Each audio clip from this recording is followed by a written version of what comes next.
Hi, André. Hello, Georgie. Where have you been? Nicole said you were away. I just returned from Syria. Syria? On the trail of the Templars?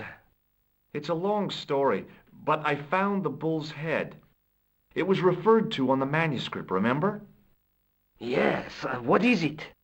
A secret cave built into a high cliff face. In the cave, I discovered a map bearing a phrase in Latin. In occidenta sita est in ora mundi. The island of Britain. Lies at the edge of the world, to the west. Strange.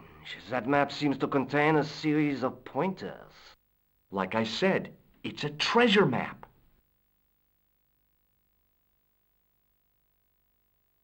What can you tell me about Philippe le Bel? He was responsible for the extermination of the Knights Templar.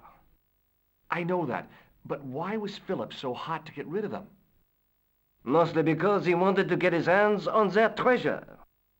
He had an enormous debt and a lifelong war with England to fund. The trouble was the Templars were a highly respected holy order.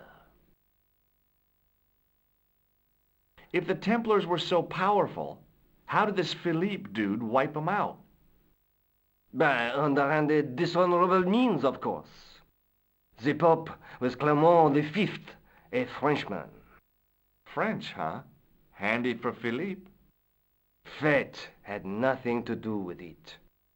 He was Philippe's puppet, planted to further his political ambitions. Philippe wanted the wealth of the Templars and used Clement to get it. So what was Philippe's plan? What happened? Sealed orders were sent out all over France, not to be opened until the appointed day.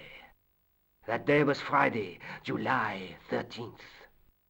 That's the origin of our superstition regarding that date. At dawn, throughout the whole of France, the Templars were arrested. It was the biggest bust in the history of the world. What happened to the Templars after their arrest? Philippe was out for blood, so he handed the Templars over to the Inquisition. Not surprisingly, they confessed to a sensational and sordid list of blasphemies. Like what?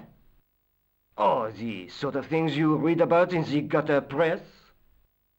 Devil worship, lewd sexual practices, spitting on the Holy Cross, that kind of thing. Well, that must have given their lawyers some headaches. Whether or not the accusations were true, this was not good publicity. Most of the charges were probably cooked up, but so were the Templars, literally. Hundreds of them were found guilty of heresy and flame-grilled at the stake. They died protesting their innocence. But surely Philippe had no proof of his charges against the Templars. A man will admit anything under torture. The Inquisition fabricated some nonsensical demon called Baphomet, and then suggested to their victims that this was what they worshipped. But they didn't have to agree. The records show a Templar coming to trial with both feet burnt off. Fragments of flesh and charred bone falling from the stumps. What would you not admit to stop such torment? So there was no truth at all in the Baphomet accusations? Not a shred. Almost every victim described the idol differently. No, Baphomet never existed outside the sick minds of the inquisitors.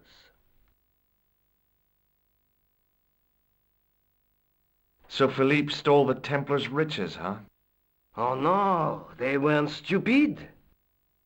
The king's troops marched first on the temple in Paris, then to the Templar home port at La Rochelle. There was no trace of the treasure, and the fleet of the Knights Templar had set sail. Is it true the treasure of the Knights Templar was never found? Who knows? So little knowledge of what really happened remains. Oh, if it does, the truth has never been made public. What do you mean by that? The Templars have attained mythological status, like the King Arthur of the Britons. There are people even now who say the Templars still exist. Do you think that's likely? No, not for a minute. The manuscript is being looked after by a friend. In Paris? Yeah, not far from here, in fact. Well, just give me the address and I'll come round and take a look. I'm not so sure about that. Maybe I should check with her first. A female friend? Yeah, she's a woman. Maybe it was my imagination, but I noticed a predatory look in his eye. Suddenly, this friendly historian had turned into the big bad wolf. This friend, who has the manuscript? Oui, the anonymous girlfriend.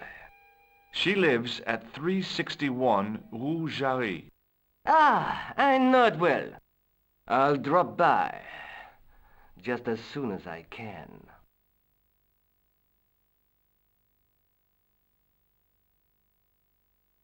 Does this lens mean anything to you? Nothing. Thanks for your help, Andre. You're welcome.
Hey, Nico. Oh, hi. Come in.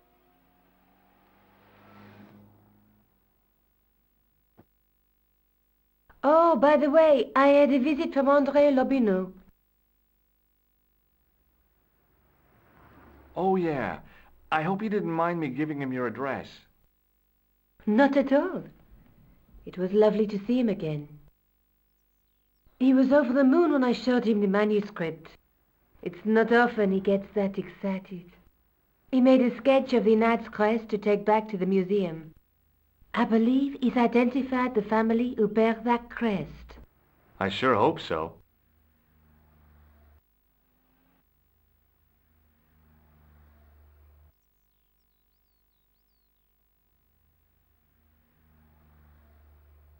I'll be back as soon as I can. Okay.